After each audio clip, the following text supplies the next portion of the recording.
자, 이제 14번의 사업주체 보시죠. 자, 14번의 사업주체는 우리 주택법에서는 사업을 할 주체 이렇게 표현을 합니다. 주택건설 사업계획이나 대지조성 사업계획의 사업 승인을 받아 그 사업을 시행하는 다음의 자. 그러니까 주택법에 따라 사업을 시행하는 자를 사업주체라고 한다는 거예요. 1번 국가지자체에서부터 2번 공사 그 아래 넘겨보시면은 몇 사람이 되어 있습니다. 자, 이제 15번의 주택조합 보시죠. 사업주체 중에서 민간사업주 중인지 주택조합. 이게 공법에서 세 번째 나오는 조합입니다. 주택조합이란 많은 수의 구성원이 사업 승인을 받아 주택을 마련하거나 리모델링하기 위해서 결성하는 다음의 조합 세 가지를 얘기합니다. 그러니까 주택조합 속에 세 가지 조합이 존재하는 거예요. 다음의 조합 세 가지. 지역조합, 그리고 직장조합, 리모델링 조합. 근데 지금 우리가 읽었듯이 주택조합을 만드는 취지는 둘 중에 하나입니다. 내 집을 마련 또는 리모델링하기 위해서. 요 둘이 내 집 마련을 위한 거예요. 내 집 마련하기 위해서 가입하는 조합이고, 리모델링은 말 그대로 리모델링을 하기 위해서 가입하는 조합을 얘기합니다. 그래서 주택조합이 세 가지 조합을 얘기합니다만 요 둘이 내 집 마련을 위한 조합이고 이건 리모델링을 위한 조합이라 항상 둘로 구별해서 보셔야 돼요. 나중에 주택부자 공부할 때 항상 내 집을 마련한다는 건 뭐예요? 전제가 집 없는 사람이 새로 집을 마련하기 위해서니까 만약에 여기에 따라 사업을 한다면 주택을 건설해요. 새로운 주택을 건설해서 요 사람들이 그 주택을 받아서 내 집 마련에 들어가거든요. 요거는 새로 건설하는 게 아니죠. 이미 건설되어 있는 주택을 단순히 리모델링만 하기 위해서 가입하잖아요. 요거는 집 없는 사람이 내 집 마련을 위해서. 그러다 보니까 주택 건설 공급에 관련된 규정은 여기랑만 관련돼 있어요. 이거는 새로운 건설에서 새로 공급하는 게 아니거든요. 리모델링이라. 그래서 둘의 차이가 난단 말이에요. 이게 목적에 따라서. 마련 또는 리모델링 하기 위해서 둘 중에 하나인데 종류는 셋이에요. 지역조합은 일정한 지역에 사는 사람들이 내 집 마련해서 가입하는 다음 구분에 따른 지역에 거주하는 주민이 주택을 마련하기 위해서 설립한 마련은 똑같은데 일정한 주민이 가입하는 다음 해당하는 주민이 조합 중에서 제일 사고가 많은 조합이 지역조합이에요. 지역조합. 여러분 신문에 보시면 막 지역조합, 조합원을 막 모집한다라고 어떤 건설회사에서 막 광고 나오죠? 그게 이제 조합원을 모집해서 조합 결성해서 조합주택 지으려고 하는 거지. 그럼 일반 주택보다는 여러 가지 혜택이 있다 보니까 그 대신에 이제 사기도 많단 말이에요. 사기도. 어떤 사람들이 가입할 수 있느냐? 방가로 1번부터 9번까지 그냥 지도 생각하시면 돼요. 지도 생각하시면. 서울, 인천, 경기도입니다. 1번이 서울, 인천, 경기도예요. 여러분 경기도 안에 서울특별시와 인천광역시가 위치하고 있죠? 옛날에는 특광시군에 서로 같은 특광시군 내에 사는 사람들 많이 가입을 했어요. 서울이라면 서울특별시만 가입을 했던 겁니다. 근데 지금은 서울, 경기, 인천. 경기도 안에 서울, 인천이 있으니까 요 사람들이 요새 교통이 발달됐으니까 같은 생활권 내에 있다고 보는 거예요. 그래서 만약에 여기가 광명시죠? 옛날엔 광명시민끼리만 가입이 가능했단 말이야. 지금 여기 광명시에 계시는 분들이랑 서울에 계시는 분들이랑 저기 예를 들어 뭐 인천에 계시는 분들이랑 같이 가입할 수가 있어요. 집은 어느 한 곳에만 짓습니다. 예를 들어 여기다 짓다 칩시다. 조합주택을 여기다 지어서 분양받았다 그러면은 여기 사는 사람은 여기서 다니면 되고 서울에 직장 있는 사람은 여기서 거주하면서 서울로 다니면 되고 인천으로 다니면 되잖아. 예? 만약에 여러분들이 경기도민이 강원도민과 만들 수 있다 그러면 틀리는 거예요. 그건 안 돼요. 이번에 대전, 충남, 세종. 충청남도 안에 여러분 대전광역시와 세종시가 위치하고 있어요. 충북이랑은 안 돼. 3번에 충청북도는 충청북도 사람끼리만. 4번에 광주와 전라남도 안에 광주 있잖아요. 전북 따로고 대구와 경상북도 경북 안에 대구 있습니다. 부산, 울산, 경남 안에 부산, 울산 있잖아. 응? 강원도 따로, 제주도 따로 각각 이렇게 요 단위로 수립하는 게 지역조합이에요. 직장 보세요. 직장. 이거는 이제 같은 직장의 근로자가 주택을 역시 마련하기 위해서. 그래서 이 둘은 내 집 마련을 목적으로 하는 것이고 나중에 요걸 이제 주로 써먹습니다. 나중에 할 때. 리모델링 좋아. 공동주택 소유자가 주택을 리모델링 하기 위해서는 내 집 마련이 아니잖아. 있는 상태에서 집 있는 상태에서 리모델링 하기 위해서 누가요? 공동주택 소유자가. 주택에는 크게 두 가지 종류가 있죠. 단독과 공동으로. 근데 단독주택 소유자는 왜 가입을 못한다 여기 안 나와 있습니까? 단독주택 소유자가 여러분들이 단독주택을 가지고 있고 리모델링할 필요가 있어요. 그럼 어떻게 하면 돼요? 1번 내가 그냥 알아서 한다. 2번 이웃집 사람과 조합을 결성해서 한다. 그러니까 필요 없죠. 이거는 공동주택이라면 하나의 동을 구분 소유하고 있기 때문에 어떤 한 사람이 할 수가 없죠. 그죠? 한 사람은 그 구분 소유자밖에 안 되잖아. 그럼 이 사람들이 같이 해야 되기 때문에 한 개 동을 여러 소유자가 같이 해야 되기 때문에 조합을 만들어서 하면 편하잖아요. 그래서 공동주택 소유자를 전제로 하는 겁니다. 단독은 안 돼. 이것이 조합 뜻이에요. 자, 주택단지라면 앞에서 나왔던 얘기랑 비슷합니다. 주택단지란 사업 승인을 받아 주택과 부대, 복리시설을 건설하거나 대지를 조성하는 데 사용되는 일단의 토지를 얘기합니다. 그러니까 주택단지는 주택에다가 부대시설, 복리시설까지 함께 들어가 있는 것을 주택단지라고 하잖아요. 그럼 여기서 부대시설이 무엇이고 복리시설이 무엇인지가 17번, 18번에 나와 있는데 이것도 앞에서 제가 얼핏 느낌을 잡았던 거예요. 부대시설은 딸려 있어야 되는 시설, 부대가 딸려 있다 그 얘기잖아. 복리는 없어도 되는데 있으면 주민의 복리를 해서 좋은. 그래서 부대시설은 주택에 딸린 시설을 얘기해요. 필요해서 주택에 딸려 있는. 예를 들어 동그라미 1번 주차장. 없으면 어떡합니까 이거? 주거생활 못하잖아. 관리사무소가 있어야 관리를 해줘. 담장이 있어야 다른 단지랑 구별이 될 거 아닙니까? 이게 무슨 복리를 위한 거야? 부대시설이지. 단지 안에 도로가 있어야 주차장으로 들어가든 말든 하죠. 부대시설의 대표적인 예입니다. 그 옆에 복리시설은요. 18번의 복리시설은 주택단지 안에 입주자 등의 생활 복리를 위한 시설을 얘기해요. 생활 복리를 위한 다음에 공동시설을 얘기합니다. 공동시설 중에서 생활 복리를 위한 어린이 놀이터 있으면 복리에 좋은 근린 생활시설 아파트 내 상가 있으면 편한 유치원, 주민운동시설, 경로당 등을 여기서는 복리시설이라고 얘기를 해요. 복리시설.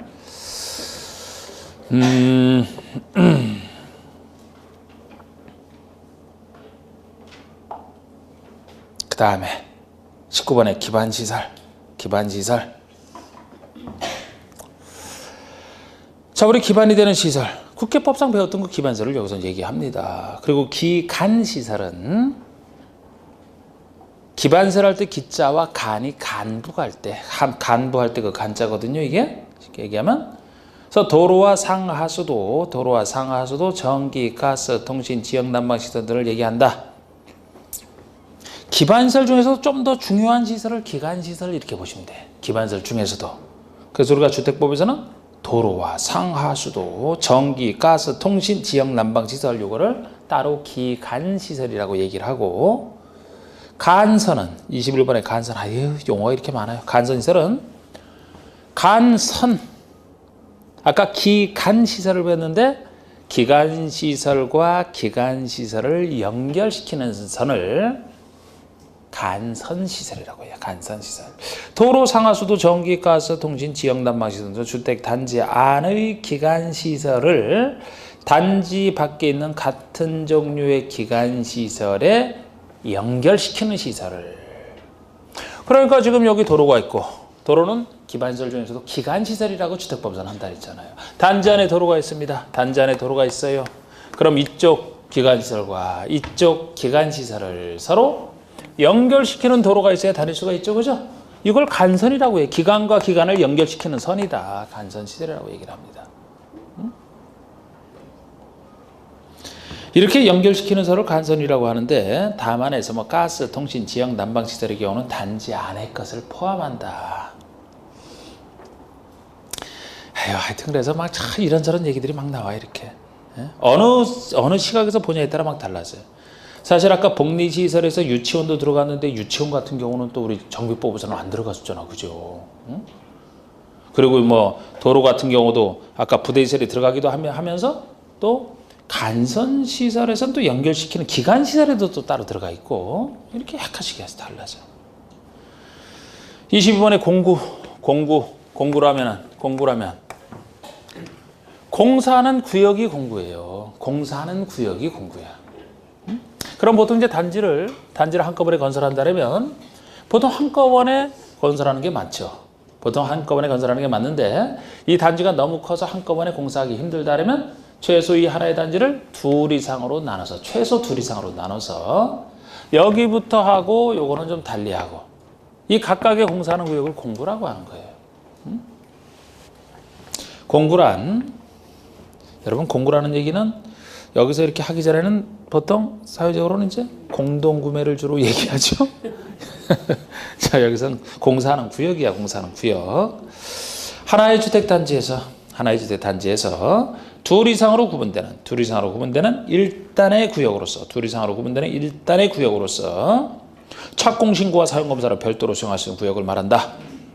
당연히 공사하는 구역을 나누게 되면은 착공신고와 사용검사를 각각 별도로 공사를 하니까 별도로 할 필요가 있죠. 이러려고 나누는 겁니다. 별도로 각각 너무 큰 거 한꺼번에 못할 때 그냥 그렇게 살짝 보시고 더 넘겨보세요. 공공택지.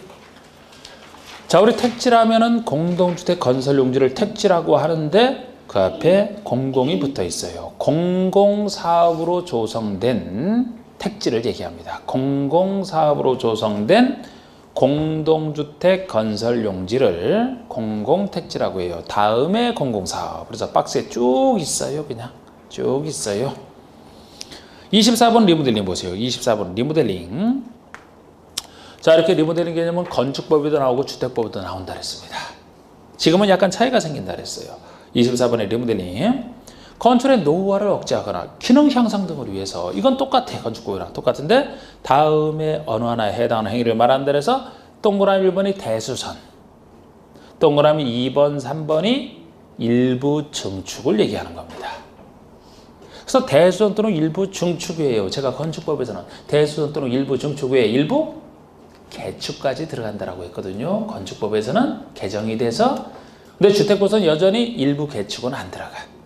대수선 또는 일부 증축 둘 중에 하나. 계속 그렇습니다. 그래서 약간 일부 개축이 들어가느냐 안 들어가느냐 그런 차이가 존재해요. 주택법에서는 아직은 개축 아닙니다. 대수선 또는 일부 증축. 외양을 멋지게 바꾸기 위한 대수선을 통한 리모델링. 아니면 조금 좁아서 면적을 넓혀 쓰기 위한 일부 증축이 크게 둘밖에 없어요. 그래서 우리가 그렇게만 건축에서 나와 있었지만 주택법에서는 일부 증축에서 일부가 어느 정도까지 얘기하는지 요 기준까지 나와 있어요. 만약에 너무 많이 증축을 하게 되면은 기존 건축과 너무 다른 모습의 건축이 나오기 때문에 그건 리모델링 범위를 벗어나죠. 증축하더라도 작아야 된다는 거죠. 작아야 된다. 자. 지금 리모델링은 대수선 또는 일부 증축이라고 했는데 대수선은 그냥 나와 있고 우리 일부 증축에서 일부가 얼마냐 하는 거 이 숫자도 여기서는 여러 가지 숫자가 나오는데 정리를 해야 되거든요. 정리를 해야 돼. 물론 낸 적도 있고. 일단은 일부에서 일부가 얼마인지 이걸 좀 따로 생각을 해야 돼요. 항상 제가 주택법에서는 전용면적 기준으로 따진다 그랬잖아. 공용면적 말고. 자, 우리 전용면적 기준으로 기존 전용면적의 몇 %까지 증축이 리모델링으로서 허용이 되느냐. 너무 크면 안 되고요. 작아야 돼. 조금만 커도 기존 건축과 너무 달라지기 때문에 벗어난단 말이에요. 제가 작다는 기준 중에 3분의 1 쓰는 데도 있고 약 30% 쓰는 데도 있어요. 그렇죠. 통일해서 쓰면 좋은데 3분의 1이면 33.3이잖아. 그죠? 30%는 30%고 약간 차이가 나잖아. 여기서 일부가 전용면적의 30% 내에서 이거 따로 기억하셔야 돼. 30% 내에서 좀 작아야 된다. 그러니까 기존 전용면적의 30%를 넘어선다면 리모델링 범위를 벗어나는 거예요. 너무 크면 안 되겠지. 30% 내에서 물론 85제곱미터 미만이다. 전용면적이 85 미만이라면 상대적으로 작은 주택이기 때문에 좀 더 넓게 기존 전용면적의 40% 내까지도 가능해요. 일부 증축에서 일부가 얼마냐? 보통은 전용면적의 30% 내에서. 근데 대상이 작아요. 85 미만이다. 그럼 좀 더 넓게 40%까지 가능한 거 요거 따로 기억을 해두시고 요거만 따로 기억을 해두시고 나머지 숫자는 다 15랑 관련돼 있다라고 보시면 돼요. 요 숫자만 일부에서 일부가 가장 핵심인데 작아야 되니까 30%, 40% 예외 있고 요거 따로 이어가지고 나머지 숫자는 혹시 일부 증축형 리모델링에서 나온다 그러면 다 주로 15랑 관련돼 있다라고 생각하시면 된다고. 여기 나오는 숫자 정리하는 모습이에요, 지금 이게. 자, 우리 본 내용 보기 전에 한번 살짝 물어볼까요, 제가? 자, 새 건물을 리모델링 하면 아깝죠? 당연히 리모델링이라는 건 노후 억제 기능 향상을 위해서 하는 것이기 때문에 어느 정도 지나야 할 수가 있어요. 어느 정도 지나야 할 수 있어요. 지금 여기 나와있지만 대손 같은 경우는 나중에 보시면은 최소 10년 이상은 지나야 돼요. 대손을 통한 리모델링은. 자, 그럼 일부 중축을 통한 리모델링에서 주로 숫자가 나온다라고 했는데 일부 중축을 통한 리모델링은 몇 년 최소 지나야 할 수 있을 것 같아요. 하고 싶으면. 몇 년? 요거 빼고 제가 다 15라 그랬잖아요. 15년. 15년이 지나야 됩니다. 최소 15년이 지나야 증축형 리모델링은 가능하다 이렇게 보시면 돼요. 자, 우리 증축할 때는 기존 있는 상태에서 증축해서 증축한 부분만큼을 쓰게 돼 있거든요. 기존 있는 사람이 새로 건설해서 공급받는 게 아니잖아. 그대로 늘려서 쓸 뿐이야. 그런데 예외적으로 세대수 증가형이 있어. 세대수 증가형. 세대수 증가형은 기존 세대와 상관없는 새로운 세대수를 증가해서 건설해서 요거를 일반에게 분양하겠다는 거예요. 그럼 거기서 나오는 분양 대금 가지고 리모델링 비용에 충당하게 되면 기존의 리모델링에 참여하는 사람들이 리모델링 비용이 줄어들겠죠? 그래서 리모델링이 쉬워진단 말이에요. 그래서 이것도 옛날에 없다가 몇 년 전부터 만든 제도잖아요. 원래는 리모델링은 있는 상태에서 하기 때문에 새로운 세대 증가는 없는 게 정상이에요. 그런데 예외적으로 세대수 증가형을 인정한다는 거예요. 그 비용 갖고 비용에 충당하려고 분양비 가지고. 그러면 항상 우리 여기서 할 때 나중에도 배우시면은 세대수 증가형에서는 새로운 세대수 증가하는 부분은 새로 건설해서 공급하는 거죠. 그것만큼은 저기 건설 공급 파트에 들어가요. 다른 리모델링이 들어가는 게 아니고 다른 리모델링은 맨 끝에 리모델링 등 허가 절차에서 제가 리모델링은 새로 건설해서 공급받는 게 아니라 그랬잖아. 근데 세대수 증가형에서 세대수 증가하는 부분만큼은 건설 공급 파트에 들어가요. 그래서 나중에 사업 승인 할 때도 건설 절차의 사업 승인. 새로운 주택 건설할 때 사업 승인 받는 거잖아. 리모델링과 관련해서는 세대수 증가하는 부분만 가지고 사업 승인 대상을 따집니다. 자, 요거는 밑밥 깔아놨고요. 그러면 세대수 증가를 하게 되면은 무한정 증가를 허용하면 안 되죠. 기존 세대수의 최대 몇 프로 범위 내에서만 세대수 증가는 가능할 것 같아요? 15%, 그것도 15%지. 15%지. 그리고 세대를 증가할 때 수평으로 증가시키는 경우가 있어. 수평으로 늘려서 새로 지어서 하는 경우 있고, 아예 별도의 동을 새로 만들어서 분양하는 경우도 있어요. 수직으로 올리는 경우도 있어요. 기존 아파트가 층수가 많지 않아 갖고 수직으로 올린다면 기존 아파트 위로 새로 세대수를 증가해서 새로 건설하는 거예요. 이걸 수직 증축형이라고 해요. 수평으로 한다, 별도의 동을 만든다, 아무 문제 안 생겨. 왜? 새로운 기존 주택에 가해지는 압력은 없잖아. 근데 수직으로 올리게 되면은 새로 올라가는 것만큼 하중 증가가 생기죠, 그죠? 괜히 리모델링에서 깨끗하게 살아보려고 하다가 죽는 경우가 생겨. 수직 증축을 하게 되면 전체가 무너져서. 그래서 수직 증축만큼은 수직으로 최대 몇 개층까지 올릴 수 있는지 그런 제한을 하게 돼 있어요. 법에서는 3계층에서 0으로 정하라. 3층, 2층 두 개 정해놨어. 두 개 정해놨어. 요것도 기준이 15로 보시면 돼요. 15층. 기존 주택이 15층 이상이다. 그러면 최대 3계층까지 수직 증축이 가능해요. 14층까지다. 즉 15층이 안 된다. 15층 미만 14층까지다. 그러면 2계층까지만 가능합니다. 이게 나오는 숫자 지금 제가 다 불러본 거예요, 지금. 뭐 숫자 나오지만 용어인데 안 할 수도 없고 말이에요. 자, 대수는 그냥 있잖아요. 2번이 보통의 일부 증축형이야. 3번이 바로 특수한 세대수 증가형 일부 증축을 얘기합니다. 그래서 2번, 3번이 다 일부 증축인데 보세요. 2번의 일부 증축 보시면 사용검사일 또는 건축부에 따른 사용 승인일로부터, 즉 지어서 사용할 때로부터 최소 15년이 지나야 돼. 15년이 경과된 공동주택을 전제로 해서 15잖아요. 얼마만큼 증축하느냐? 일부는 따로 기억하시라 했잖아. 일부 증축에서 일부는 각 세대의 전용 면적의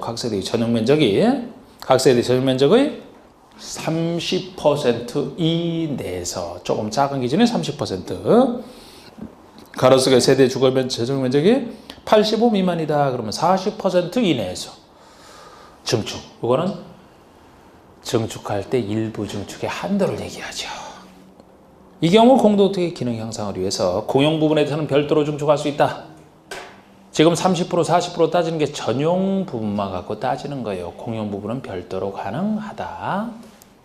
그 다음에 3번의 세대주 증가형을 보시면 위 이에 따른 각 세대의 증축 가능 면적을 합산한 면적 범위 내에서 기존 세대 수의 15% 이내에서 세대를 증가하는 증축이 가능하다는 거예요. 너무 많은 증가는 안 돼요. 기존 세대 중에 15%가 한도입니다. 15% 내에서 세대 증가형이 가능하고요. 다만 수직으로 증축하는 행위, 수직 증축형 리모델링은 다음 요건을 모두 충족하는 경우로 한정한다. 그래서 기억번 요건만 보셔도 돼요. 기억번이 최대 3계층 이하로서 0이 정하기를 3계층을 말한다 이렇게 해놓고 14층 이하는 2계층을 말한다 이렇게 정해놨기 때문에 해석하면 15층 이상이면은 3계층까지 최대 가능하고 14층까지는 2계층을 말한다 이렇게 이제 되는 겁니다. 자, 그러면 이제 뭐 리모델링 기본계획, 리모델링에 대한 기본계획이라는 말이 있고 입주자는 입주한 사람을 얘기할 것이고 사용자는 사용하는 사람을 얘기하죠. 소유자가 아닌 사용자를 얘기합니다. 관리주체는 관리주체를 얘기하겠죠. 됐습니다. 됐고 이제 건설 파트 들어갑시다. 자, 용어 위주로 본다라고 했고 체계를 잡으니까요. 자, 우리 사업주체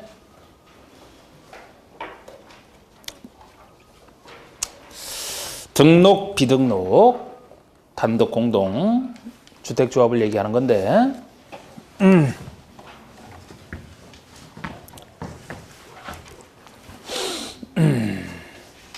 지금 사업주체잖아요. 사업주체. 자, 등록해야지 사업주가 되는 사람을 등록사업주체, 등록사업주체. 등록 안 해도 사업주가 되는 것을 비등록사업주체 이렇게 나누기도 하고 단독으로 사업주가 되는 것을 단독사업주체, 그렇지 않고 같이 하는 것을 공동사업주체 이렇게 나누기도 하는 거. 그리고 사업주체 중에서 아까 했던 주택조합 이렇게 있는 게 이제 사업주체에 대한 얘기입니다. 그다음에 또 간단하게 지금은 간단하게 보세요. 뭐 어느 때부터 등록하는지 지금 이런 거 할 건 아니고 그냥 느낌만 잡으시면 되잖아요. 자, 어떤 등록을 해야 우리 건축법에서 건축주는 자기가 의지만 갖는 순간에 그냥 건축주까지 다른 자기 요건 필요 없어. 개별 건축물 짓는 건데. 그런데 여기서 큰 사업을 하면서 아무나 사업을 해서 본인이 해서 갖는 것도 아니고 남에게 분양하려고 주로 사업하는 건데 아무 능력 없는 사람이 그냥 사업 주체가 됐다가 사람만 끌어모아서 돈 받아먹고 일을 완수하지 못하고 도망간다. 많잖아요. 그렇기 때문에 건축주와 달리 주택법에서는 사업 주체에 대해서 일정한 자격을 요구하고 있는 겁니다. 그럼 등록 사업 주체라면은 일정한 등록 기준이 있어요. 등록 기준이 있어요. 그 등록 기준을 갖춰서 등록했을 때만 사업주로 인정. 이게 등록 사업주의 뜻이에요. 비등록은 등록 안 해도 된다는 얘기고. 제가 항상 그렇듯이 시행제도 마찬가지지만 사업주체도 공공과 민간으로 나눌 수가 있죠. 예를 들어 상식적으로 공공사업주체라면은 등록을 요구할 것 같아요? 안 할 것 같아 법에서? 안 하겠지. 왜?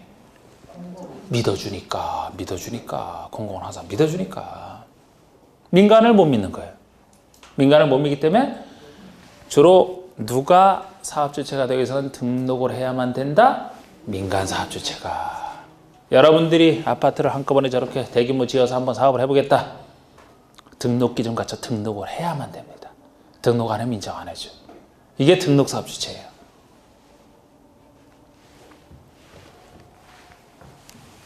그 뜻만 하시면 돼. 누가 등록해야 된다고요? 민간인이. 공공은 등록할 필요 없다. 일단 요 틀만 됐어.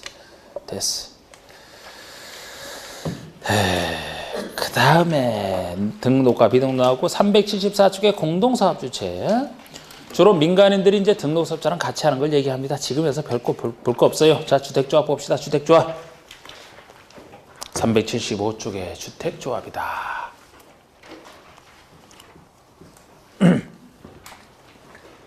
아까 제가 이미 뜻은 했잖아. 그죠? 뜻은 했고. 항상 주택법에서는 주택조합이 나온다면 둘 중에 하나. 내 집 마련 또는 리모델링. 내 집 마련을 위한 조합이 지역과 직장. 그 다음에 리모델링을 위한 것이 리모델링 조합. 요 틀을 잘 세워놓으세요. 틀을. 같은 주택조합을 공부한다 해도 여기에 따라 달라져 서로. 여기에 따라 달라져요. 지금 자세한 내용 몰라도 상관없어. 그런데 당연히 달라질 수밖에 없지. 자꾸 제가 얘기를 하지만 여기는 내 집 마련이니까 새로운 주택을 지어서 건설 파트 지어서 공급을 받아야 되거든요. 집 없는 사람이. 그래서 건설 공급과 관련된 규정은 다 여기만 적용되는 규정이에요. 이거는 새로 건설해서 공급받는 게 아니잖아요. 세대수 증가형 예외 빼놓고는 보통 아니잖아. 그래서 여기만 적용되는 규정, 여기만 적용되는 규정 구별하는 게 기본이에요. 내용 알기 전에. 그리고 이것이 지금 세 번째 나오는 조합입니다만 개발법에서 개발조합 나오고 정비법에서 정비조합 나오고 주택법에서 주택조합이 나오거든요. 성격이 달라. 앞에 두 조합이랑 성격이 달라. 앞에 제가 개발조합, 정비조합은 성격을 뭐로 봤습니까? 비영리, 사단법인, 법인으로 봤잖아. 법인. 왜? 시행자가 돼야 되기 때문에 자기 이름으로 사업을 할 수 있어야 되기 때문에 조합이라는 명칭을 쓰고 있지만 법인으로 봤어요.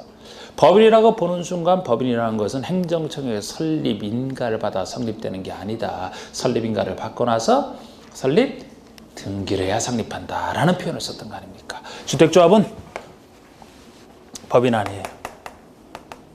법인 아닙니다. 이 점에서 두 조합과 성격이 차이가 나요. 법인으로 볼 필요가 없어서 그래. 볼 필요가 없어서. 조합은 민간인이죠. 민간인이기 때문에 만약에 조합이 단독으로 사업체가 되고 싶다 그러면 일정 기준을 갖춰서 등록을 해야만 됩니다. 그럼 등록하는 순간에 등록사업주체가 되는 거예요. 그 기준을 통과하는 순간에. 그럼 등록사업주체는 자기 이름으로 당연히 사업을 할 수 있는 권리능력자죠.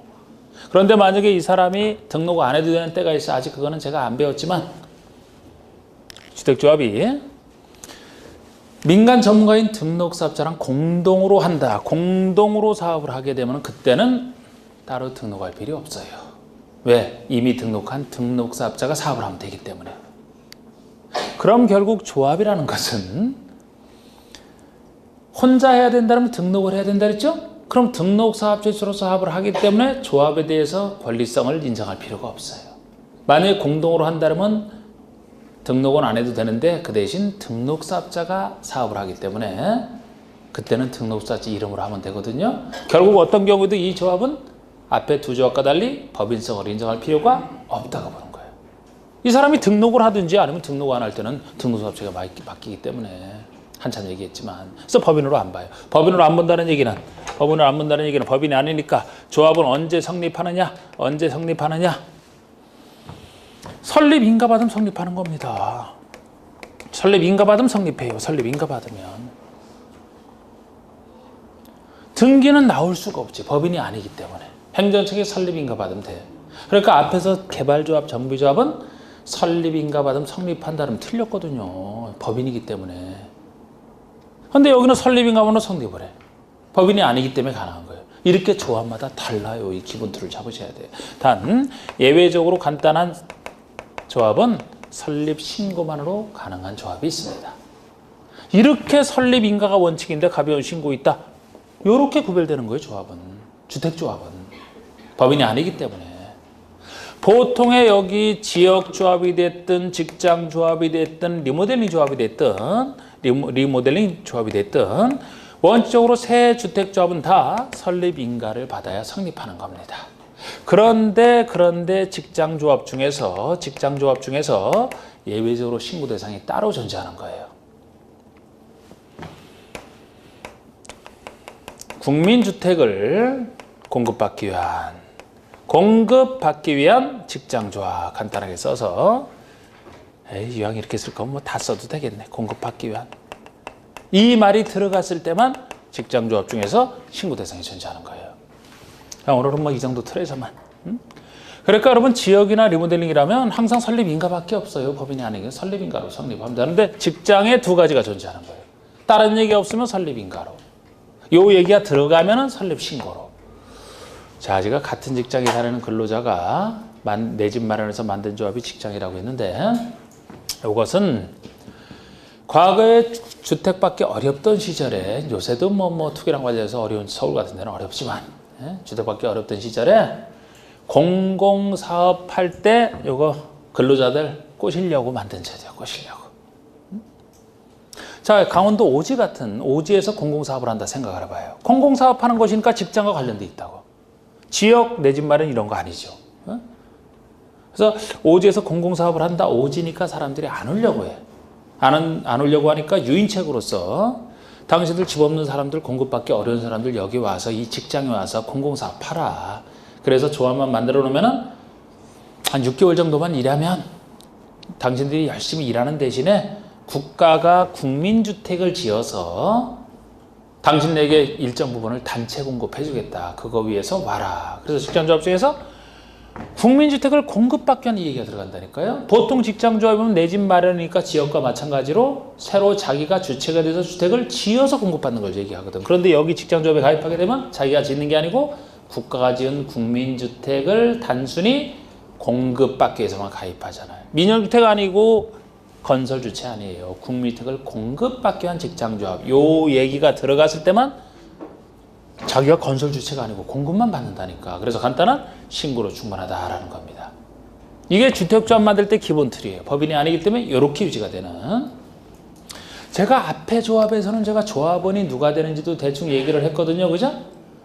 근데 여기서는 뭐 이 정도 틀을 잡으시고 당연히 보통 지역과 직장이라면 조합원은 이제 여기랑 나눠지는 거 아닙니까? 그죠? 여긴 내 집 마련을 위한 것이니까 주로 누가 가입하겠어요? 조합원이 되려면 집 없는 사람이 주로 가입하겠죠. 집 없는 사람이. 처음에는 집 없는 사람만. 근데 나중에는 국민주택 규모인 85제곱미터 이하 주택 한 채까지 가진 사람은 오래된 거 그 교체하기 쉽게 하라고. 서민용 85 이하까지 한 채까지는 가입을 시킵니다. 무주택들은 85주택 한 채. 요건 별도로 또 따로 있어요. 무주택자만 가입돼. 보통 여기와 나눌 때. 리모델링이라면 내 집 마련하니까 아까 우리 용어에서는 공동주택 소유자가 가입한다 그랬죠? 이제 공동주택 외에 몇몇 시설도 들어가. 지금 세세하게 할 건 아닌 것 같고 여기서는. 법인이 아니다. 아까 두 조합과 다른 이 기본 틀. 자, 그럼 한번 봐주세요. 주택조합. 자, 주택조합의 의의는 아까 봤던 것이고 넘겨보십시다. 넘겨보시면 양가로 이번에 주택조합의 설립에 대해서 얘기를 했어요. 주택조합의 설립에 대해서. 야, 원칙이 설립인가잖아. 설립인가. 많은 수의 구성원이 주택을 마련 또는 리모델링하기 위해서. 그럼 보통의 지역, 직장 리모델링 다 들어가지 않습니까? 마련 또는 리모델링에서 주택조합, 세 가지 주택조합, 지역, 직장 리모델링 다 설립하려는 경우에는 시장군수 구청장의 인가를 받아야 된다. 설립 인가를 얘기합니다. 설립 등기에겐 아예 없잖아. 여긴 법인이 아니기 때문에 아예 없고 설립 인가만으로 성립한다는 얘기고요. 동그라미 2번, 3번을 지금 볼 건 아니지만 동그라미 2번에 지역과 직장조합의 경우 설립인가 신청 시 제출 서류가 나와 있고 동그라미 3번에 리모델링 조합의 경우 설립인가 신청 시 제출 서류가 따로 이렇게 나와 있어요. 이렇게 지역과 직장과 리모델링으로 크게 구별하잖아. 똑같은 인가를 하더라도 제출 서류에서 벌써 차이가 납니다.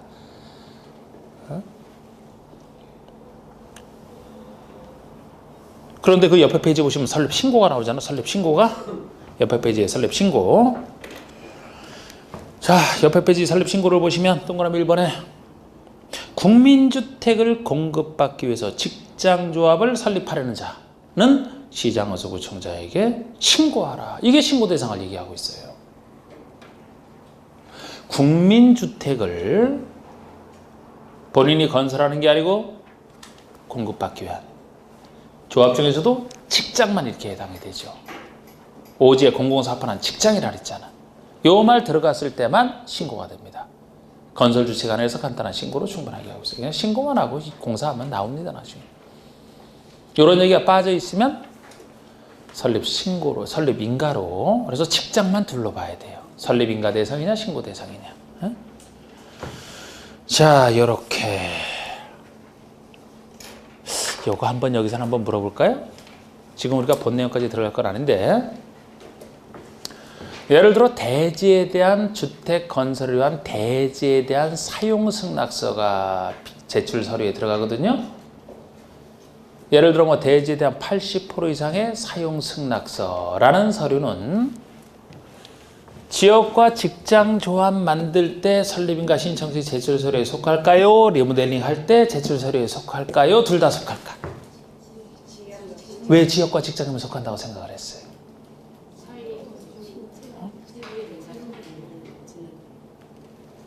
한번 얘기해봐요 한번. 얘기해보라니까 고개를 숙이고 그냥 아무리 얘기나 제가 다 알아듣는다니까. 무슨 얘기지? 예? 여러분들은 입만 뻥긋하시면 해석은 제가 해요. 제가.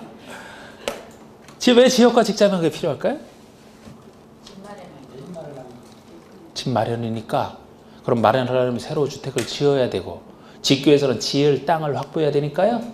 그럼 리모델링에서는 새로 지을 땅을 확보할 경우가 없어요?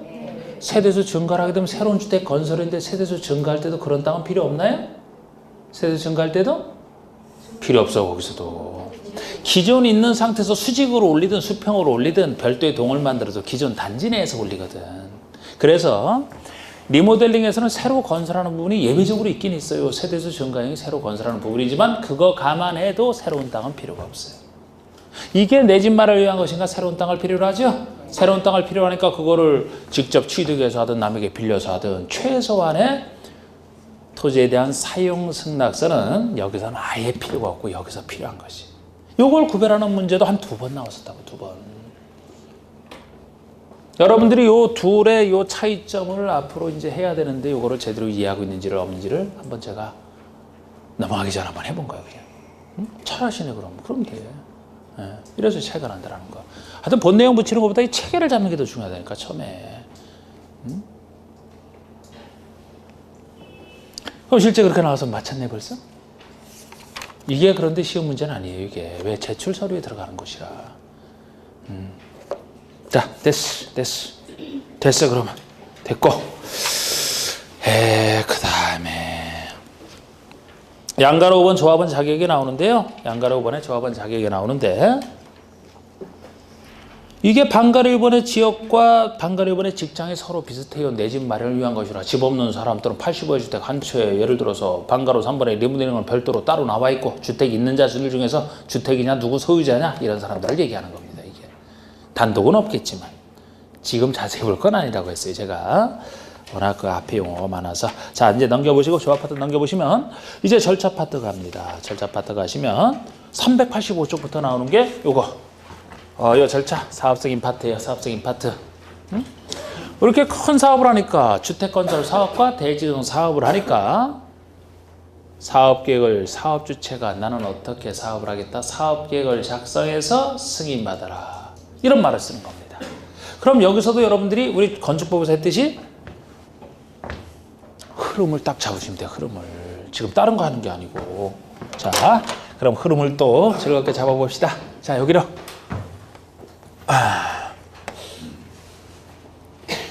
건축법이랑 비슷해요. 뭐 도시화 사업, 정부 사업처럼 큰 사업하는 건 아니잖아. 개별 건축물 지은 건데 건축법에서는 개별적으로. 여기는 조금 큰 사업을 할 뿐이잖아. 그러니까 그쪽 틀과 비슷해요. 건축 절차 했던 틀은 생각나시나요, 여러분? 저번 주에 했던 건축 절차? 한번 해봅시다. 저번 주에 했던 거. 우리 건축부서 건축 절차. 먼저 뭐를 제가 그렸었나요? 대지를 확보해. 다 지을 땅 확보해야지. 대지 확보했다 칩시다. 그러면 그 다음에는 사전결정. 사전결정.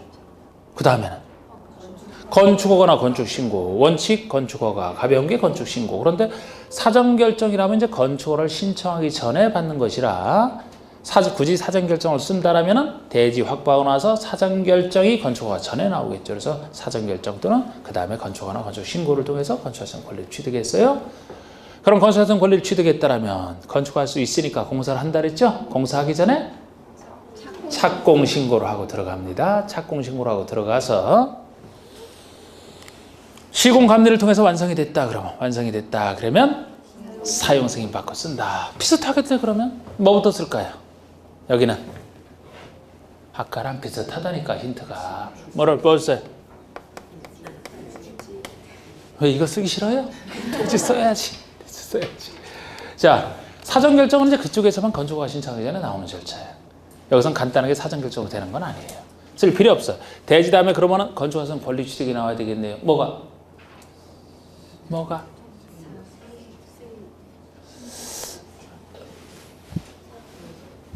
저쪽에 틀리죠. 아예 사업 승인이라 했잖아. 이걸 여기서 이제 써줘야지, 여기서. 줄여서 사업 승인. 여긴 신고 없어요. 아, 대규모 사업인데 무슨 신고가 있겠어요, 여기는. 그러니까 우리 그쪽에 대지랑 똑같고, 여기는 사전결정, 큰 사업이라 사전결정으로 간단하게 된다 안 된다 얘기도 뭐 못한다니까. 사전결정은 없고, 건축허가나 신고 대신에 이 얘기를 쓰는 거예요. 사업계획 승인이라고. 건축주 대신에 사업주체라는 말을 쓰고, 건축허가 대신에 사업 승인이라는 말을 쓴다라고 아까 제가 책을 잡을 때 했잖아. 여기서 쓰는 거예요, 여기서. 그러니까 대지를 확보했으면 사업할 수 있는 권리 취득이 사업 승인이죠. 말이 이렇게 다를 뿐이지 원리 똑같다니까요. 자, 그러면 사업 승인을 받았다 칩시다. 그럼 건축하자면 권리를 취득했어. 그럼 그 다음에 나오는 게 뭡니까? 착공 신고. 공사하기 전에 미리 신고한다.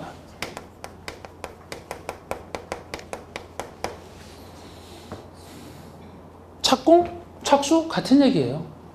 이런 걸 통일하면 좋겠는데 글쎄 안 통일한다니까. 그런데 거기 착공을 여기 착수라고 착수인데 거기 착공이라고 해서 여기 착공 신고라고 해서 틀리게 낸다. 있을 수가 없어요. 그건 같은 얘기이기 때문에. 그건 진짜 정신없는 사람이지 그렇게 낸다라면. 자, 우리 착수 신고를 했어. 그러니까 너무 이런 거 신경 쓰지 말고 이건 확실한 차이가 나는 용어죠. 이거는. 응? 자, 착수 신고를 했어요. 그러면 공사하겠네요. 제가 공사하는 표시.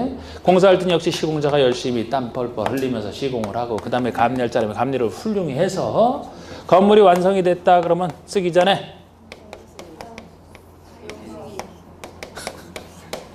거기서는 사용승인, 여기서는 사용검사를 해. 사용검사. 에휴, 똑같은 얘기야. 똑같은 얘기. 쓸데없이 이렇게. 나중에 주택건축법에서 사업승인을 신청하죠. 그러면 사업승인 신청하면 사용검사를 합니다. 검사를 해주고 그 검사에 합격하면 승인돼 주는 거예요. 그럼 여기서는 검사를 신청하면 사용검사를 하고 쓰게 합니다. 같은 얘기야 결국. 요 말만 확실히 차이가 나지. 원리 똑같죠? 요것만 기억해 두시오. 아주 쉽잖아. 그래서 주택법이라면 요 절차를, 건축법이랑 아까 그 절차를 기본적으로 생각하시고, 여기서도 행정청 사업승인권자가 누구길래 어떤 행동을 하느냐 이런 틀도 제가 나중에 잡아드린단 말이에요. 요걸 바탕으로 해서 일단 요거부터 기억을 하셔야 돼요. 쉽습니다. 지금은 요것만 요 절차만 잡으시면 돼요. 그럼 주택상환사채 갑니다. 주택상환사채. 자, 쭉 넘기셔가지고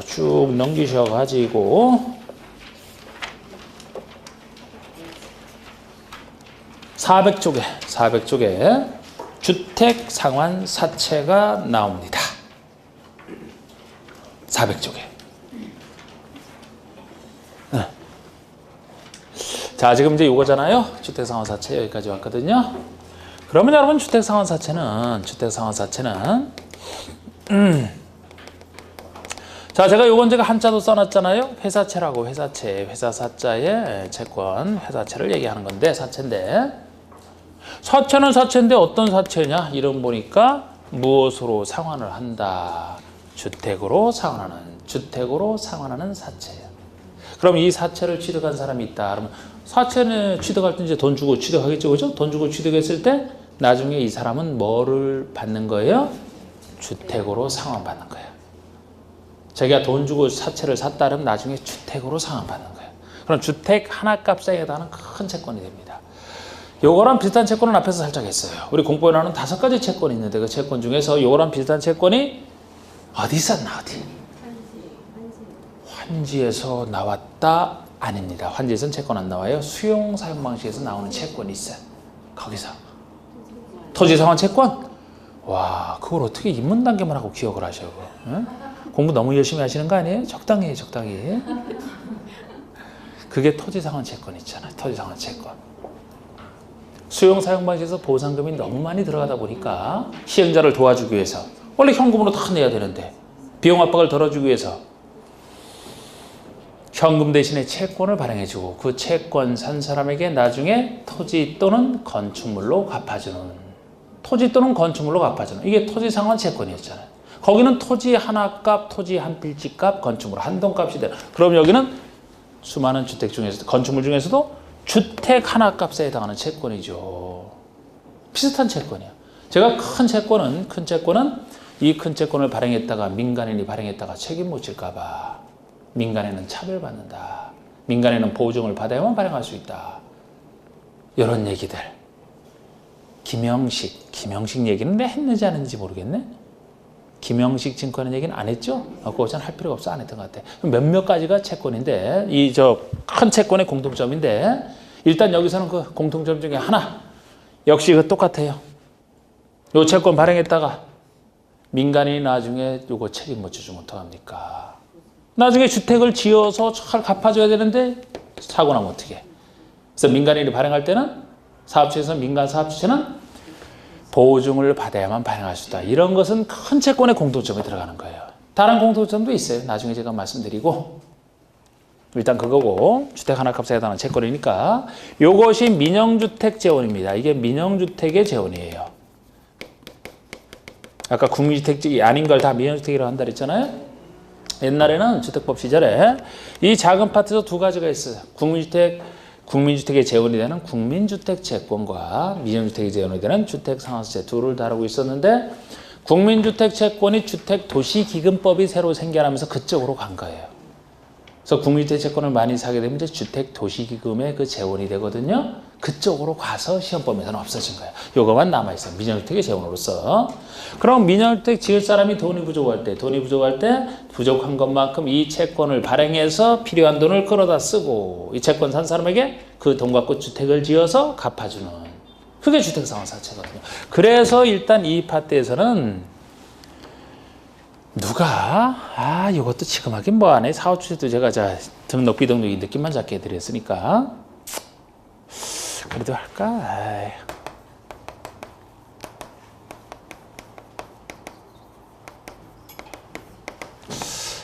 일단 이 두 사람만 발행하고 있어요. 공공 중에서 대표, 민간 중에서 대표자 한 사람씩만.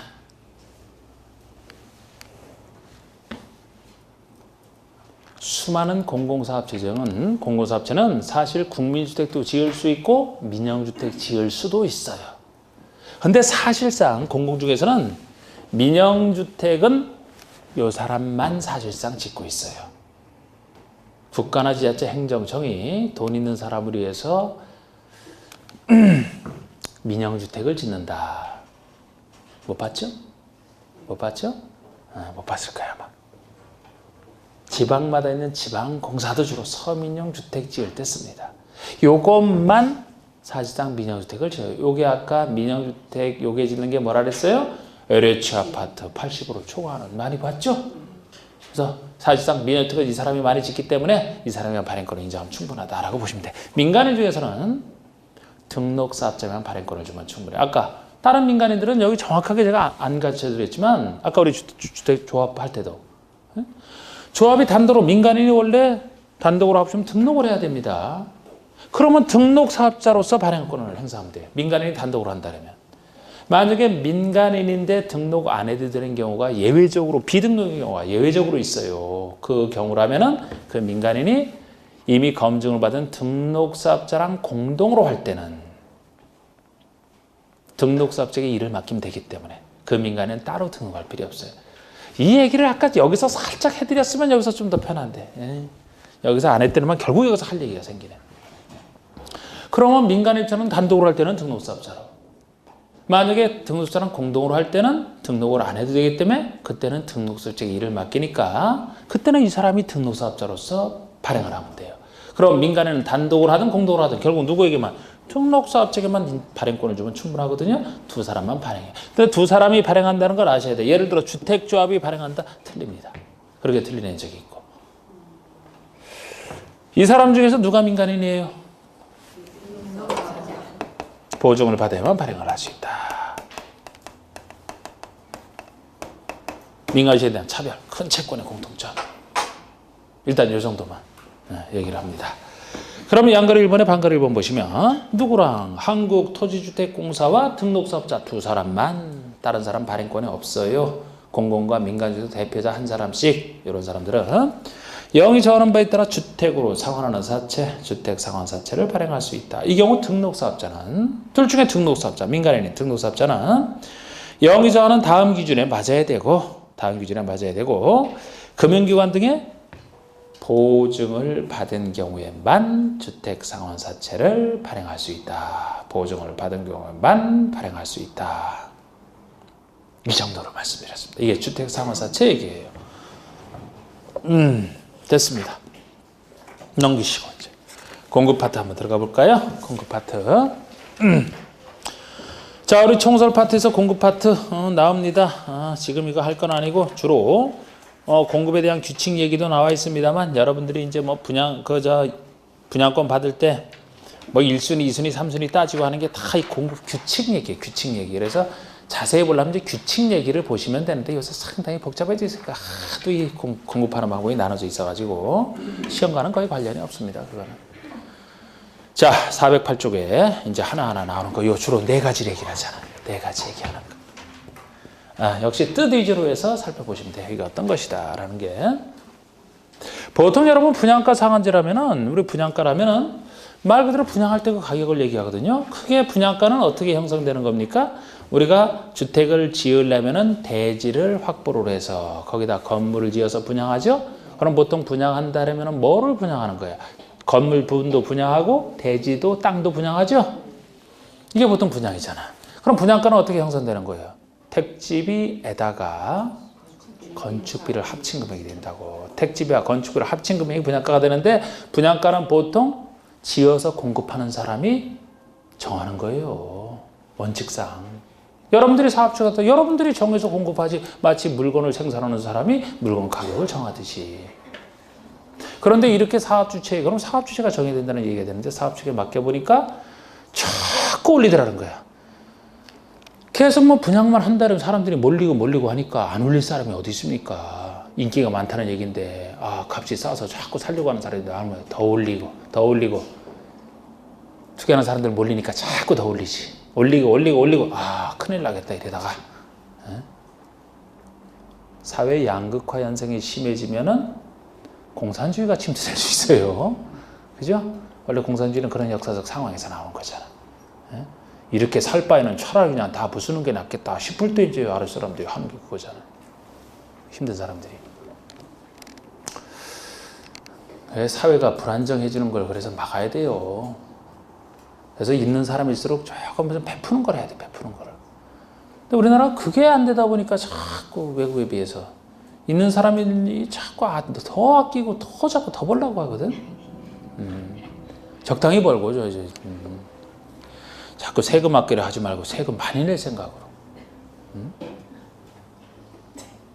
돈을 벌어야 세금을 많이 내. 수입 있는 곳에 세금 있잖아요. 수입이 없는 곳에 세금 있나? 세금을 많이 낼 생각을 해야 되는데 있는 사람들이 자꾸 세금을 아끼려고 하고 그러니까. 이게 이제 사회 불안으로 이어지고 사회 불안이 심화되면 이제 뭐 혁명 이런 게 생기는 거예요.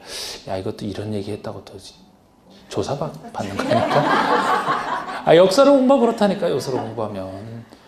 전후시대 때, 고려시대 때 그 민주혁명도 언제 일어나요? 다 그럴 때 일어나지. 심할 때. 항상 나는 있는 사람들한테 좀 베풀어라 이런 얘기를 내 친구들한테도 많이 하는 게 결국 내 자식이랑 가족이랑 다 편하게 살려면 서로가 약간의 차이는 있어도 서로 좀 불만이 없는. 근데 이상해질수록 아주 그 극단적인 범죄가 생기거든요. 범죄부터 생기다 이게 확대되면 이제 그런 쪽으로 가는 거지 이게. 지금 뭔 얘기하다 이렇게 됐나 지금 얘기가.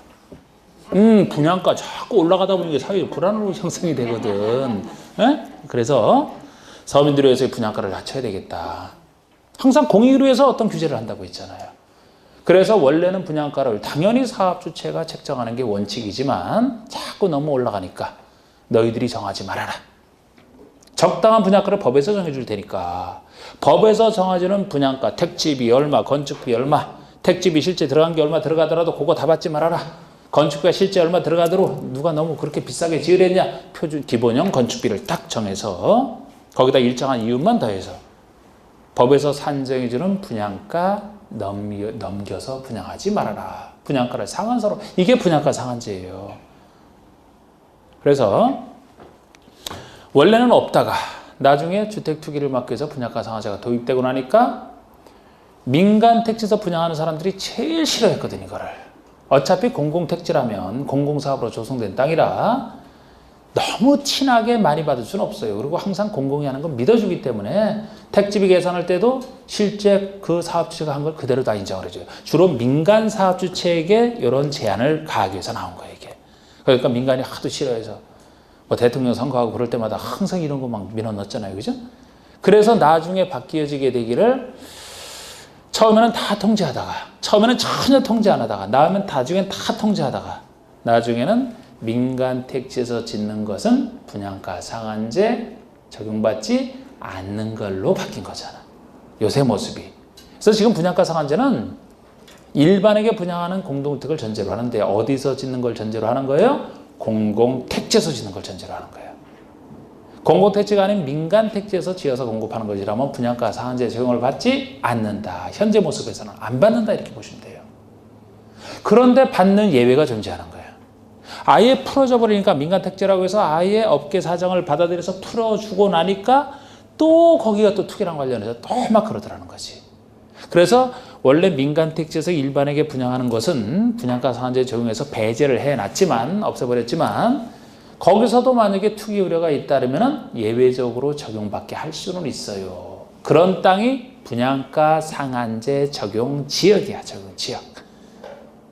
그래서 결론 얘기하면 한참 얘기지만 결론 얘기하면 우리 분양가 상한제는 법에서 정하는 분양가를 상한선으로 해서 그 이하로 공급받으라는 얘기인데 지금 현재 모습에서는 공공택지에서 짓는 것은 일반에게 분양하는 것은 다 적용받아요. 민간택지는 원칙적으로 적용을 안 받는다. 안 받지만 어디라면 예외적으로 적용을 받아요? 분양가 상한제 적용 지역이 들어가면 그때는 예외적으로 받고 이 분양가 상한제 적용 지역을 자꾸 이제 지정하려고 하는 거지. 현 정부 입장에서는. 그렇게 틀만 잡으시고. 자, 우리 방글 1번 봅시다. 양글 1번의 분양가 상한제의 방글 1번 보시면 사업주체가 일반에게 공급하는 공동택 중에서 일반 공급분을 전제로 해요. 뭐 우리 아까 조합에게 주는 조합 특별 공급분 다 빠지는 거야. 국가 유공제에 주는 특별 공급분 다 빠지고 여러분들이 보통 받는 게 일반 공급분이거든요. 일반에게 공급하는 공동택 중에서 어디서 짓는 거냐. 다음 하나에 해당하는 지역. 박스 하나에 해당하는 지역에서 공급하는 주택의 경우에는 법에 따라 산정되는 분양가 이하로 공급해야 된다. 법에서 산정되는 분양가. 그 이하로 공급하라. 이게 분양가 상한제 적용을 받는 걸 얘기합니다. 어디서 짓는 걸 전제로 하냐. 일반 공공택지라면 다. 근데 여기는 여기서 짓는 사람들은 억울해하지도 않아요. 원래 공급가 그대로 다 인정하기 때문에. 2번 공공택지 외의택지라고 민간택지를 표현하고 있어요. 공공택지 외의택지 하면 민간택지다 보시면 돼. 공공택지 외의택지에서는 주택 가격 상승 우려가 있어 국장이 지정하는 지역에서 여기서 국장이 따로 지정하는 지역을 분양가 상한제 적용 지역이라고 따로 얘기하는 겁니다. 그래서 민간택지에서는 분양가 상한제 적용 지역을 국장이 지정했을 때 그곳에서 지어서 공급하는 것만 분양가 상한제 적용을 받는다라고 보시면 돼. 그런데 여기에 대해서 그냥 이러면 됐지 뭐. 방글 2번에 적용 안 받는 경우도 보여드릴까 했는데 그냥 지금 개념만 파악하시면 되잖아요. 이게 어떤 것이다, 그죠? 그냥 개념만 파악해줘 이렇게. 자, 10분 쉽니다.